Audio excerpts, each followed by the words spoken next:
Waziri Mkuu wa Israel Benjamin Netanyahu ametangaza kuidhinisha mauzo ya kihistoria ya gesi yenye dola bilioni 35 kwa Misri. Waziri Mkuu wa utawala wa Israel Benjamin Netanyahu ametangaza kuwa serikali yake imeidhinisha makubaliano makubwa ya uuzaji wa gesi asilia kwa Misri yenye thamani ya karibu dola bilioni 35, akielezea kwamba makubaliano hayo ni makubwa zaidi katika historia ya Israel kwa upande wa thamani na ujazo wa usafirishaji wa nje. Channel 14 ya Israel imemnukuu Netanyahu akisema kwamba makubaliano ya gesi na Misri yanawakilisha mafanikio ya kiuchumi na kimkakati. Chini ya makubaliano hayo, gesi asilia itasafirishwa kutoka vitalu vya gesi vinavyokaliwa kwa mabavu vilivyopo upande wa Palestina, hususan kitalu cha Leviathan hadi Misri kwa muda wa miaka mingi na kwa viwango vikubwa. Eneo lenye gesi nyingi lipo upande wa Palestina na ndiko ambako Israel inachimba gesi hiyo na kuwauzia nchi za nje ikiwa ni pamoja na Misri wakati huu. Hii inaashiria mabadiliko ya wazi kutoka miaka iliyopita wakati Misri ilipowahi kufikia hatua ya kujitoshelezea kwa gesi asilia na hata kuweza baadhi ya wakati kusafirisha kuuza nje ya nchi hiyo.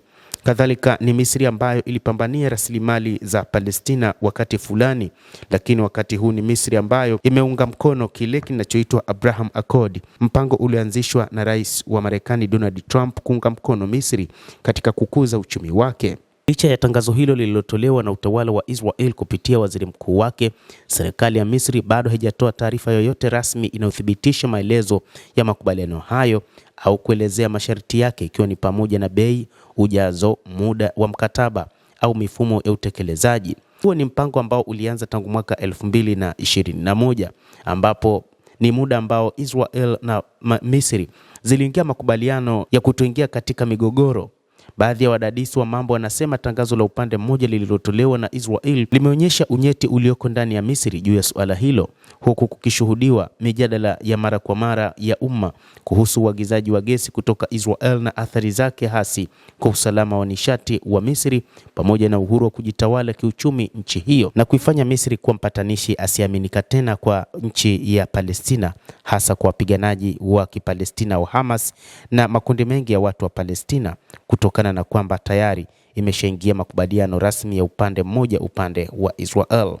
Tofauti na makubaliano ya awali ya amani ya Israel na Misri na Jordan, makubaliano ya Abraham yalihusisha nchi za Kiarabu ambazo hazipakani na Israel na hazijawahi kupigana kwenye uwanja wa vita na hazielemewi na swala la Palestina. Waliweza kutekeleza amani ya watu kwa watu ambayo ilikwepa watangulizi wao. Utafutaji wa suluhu ya amani kwa mzozo kati ya Israel na majirani zake ulifikia hatua mbaya mwaka 1979 wakati rais wa Misri Anwar Sadat na waziri mkuu wa Israel wa wakati huo Menachem Begin walipotia saini mkataba wa amani kati ya Misri na Israel. Miaka 14 baadaye, mnamo Septemba mwaka 1993, serikali ya Palestina ilitia saini azimio la kanuni za makubaliano ya muda ya kujitawala baada ya mazungumzo ya siri huko Oslo, na mnamo mwaka 1994 mkataba wa amani wa Jordan na Israel ulitiwa saini.